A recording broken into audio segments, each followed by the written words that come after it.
Here's a pre-lecture review, remembering how to take derivatives. Let's say I want to take the derivative with respect to x of natural log of x squared plus 4. How do I do that? With natural log, we know that the derivative of natural log is always 1 over what is inside. But what is inside is this is a composition function, so there's an inside function in here, so I have to take the derivative of the inside. And derivative of the inside is just 2x. So a lot of times you see derivative of inside divided by inside. Here, derivative with respect to x of x e to the power x squared plus 4. Two functions are multiplying together.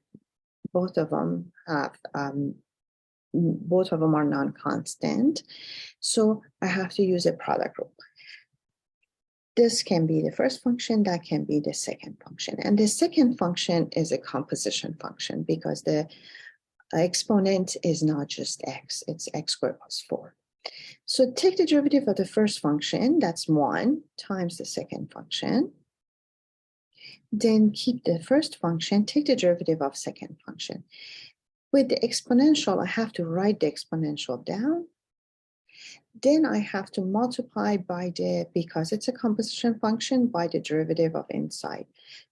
Inside is the exponent. And so they will end up to be, put the x and x together. And that's the final.